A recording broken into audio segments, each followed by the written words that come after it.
In today's video, we're going to show you how to assemble your fin cycle. After removing the lid, please take out the parts box. In it, you'll find the upper bag support, kickstand, sand seed holder, battery charger, and charger timer. There's also a toolkit that contains a cotter pin, a spare key, a 5mm Allen wrench, 26mm socket, a 19mm socket, a socket torque bar, an 8 to 10mm wrench, a 16 to 18mm wrench, and 2 decorative caps and 5mm bolts. Additional tools you'll need is a pair of needle nose pliers and a rubber mallet.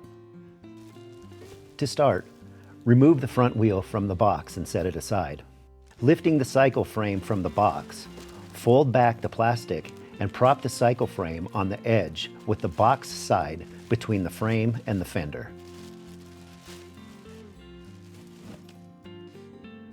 Using the 18mm wrench and the small socket wrench, loosen the bolt and remove the front axle from the front fork. When removing the front axle, you may need to tap the bolt with the rubber mallet to start backing it out. Remember to keep the bolts and washers together in the order they were removed. Once the axle is out, remove the spacers and PVC tube. The PVC tube can be thrown away, but hold on to the black spacers. It's now time to attach the front wheel. Start by removing the wheel from the bag and clipping the zip tie attached to the brake disc. Place the spacers on both sides of the wheel and lift the wheel into position on the front fork, making sure the brake disc is on your left side when standing in front of the cycle. Using your knee to support the wheel, line up the holes. You should be able to wiggle or slide the axle through the fork. If necessary, use a rubber mallet to tap the axle through the fork.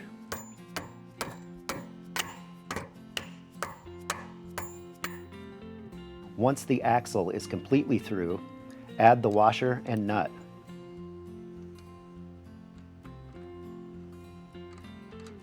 Using the 18mm wrench and a small socket wrench, tighten the castle nut on the axle until which point the wheel starts to drag when spun. Now, back off the castle nut until the wheel spins freely. If you over-tighten the castle nut, the bearings won't spin freely and may cause issues down the road, such as premature wear. Once the wheel is on and the castle nut is adjusted properly, it's time to insert the cotter pin. If you don't have a clear slot to insert the cotter pin through the axle and castle nut, loosen the castle nut slightly until you can line up a slot so you can insert the cotter pin. Once the cotter pin is in place, bend it around the nut.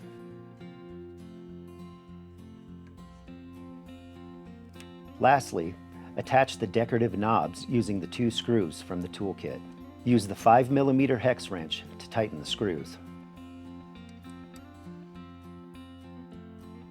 Now, install the handlebars. Start by clipping the zip ties, securing the handlebars to the frame. Next, remove the bolt and washers from the handlebar. Insert the handlebar into the front fork by lining up the notch in the handlebar with the notch in the front fork, while double checking that the wiring isn't twisted. Add the washers to the bolt, making sure the thinner stainless steel washer is first, followed by the thicker brass washer. Add the nut and repeat the process with the other handlebar. Finally, tighten the nut on both handlebars using the 19mm socket. Now we will need to attach the upper bag support to the cycle. Grab the support from the parts box and using the 5mm Allen wrench and the 10mm wrench, remove the nuts and bolts. With the nuts and bolts removed, line up the holes on the upper bag support with the holes in the bracket on the cycle. Once the holes are aligned, use the 5mm Allen wrench to insert the bolts through the holes. After the bolts are inserted, simply use the 10mm wrench to tighten the nuts and the upper bag support is installed. Now you need to attach the front brake. Start by removing the brake from the box and taking it out of the protective wrap.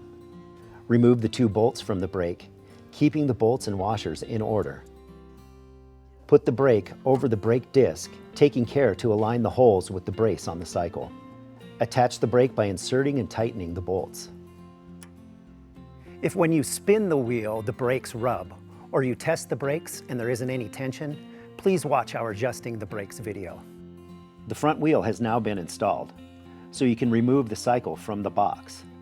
To make it easier, lift the back of the box, hoisting the cycle up by the seat and pushing it out. Now grab the kickstand from the parts box.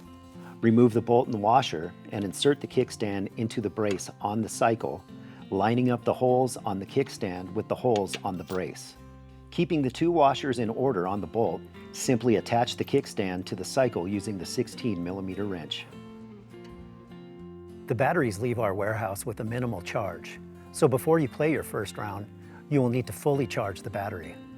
First, I must emphasize that we recommend removing the battery from the cycle every time you charge. For the purpose of this video, we'll presume that the battery is plugged in and on the cycle. If the foot plates are folded up, fold the foot plates down and make sure the battery cord is disconnected. If not, turn the blue collar on the plug and pull the cords apart. Now, release the battery stabilizer by pulling out the plunger and raising the stabilizer. To avoid overcharging the battery, we have supplied you with a timer cord. Start by attaching the battery charger to the battery as shown. Now plug the charger into the timer cord and set it to 6 hours. Finally, plug the timer cord into a grounded outlet. The power light on the battery charger will turn on, first appearing green and then turning red to let you know it's charging. The light on the battery charger turns green again to indicate the battery is fully charged. Even if the battery is completely dead, it should never be left on the charger for more than 8 hours. Our batteries should be treated like fine bottles of wine, kept at stable temperatures and out of the sun. If you are ready to play, you can now insert the battery pack into the cycle and secure it by flipping down the battery stabilizer and pulling out the plunger so the stabilizer can be connected into the cart frame. To get the two plug ends to match up when you are plugging in the battery, line up the raised black line on the cycle plug with the raised blue line on the battery plug. Again, we recommend you store the battery in the dark at a stable temperature. Do not plug your battery into your cycle until you are ready to play. Once your cycle is complete, run through this quick checklist. First, check to make sure each brake works by rolling forward and backward, engaging each brake one at a time. Next, inspect the nuts and bolts on the front and rear axle to ensure tightness. If any nuts or bolts are loose, please consult our other repair and maintenance videos or give us a call.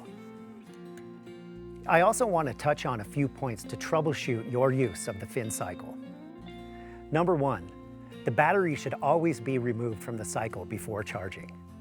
Number 2, if the battery is dirty, use a damp cloth to wipe it off. Never use running water to clean the battery. Finally, book a tee time, hop on your fin, and enjoy your first round.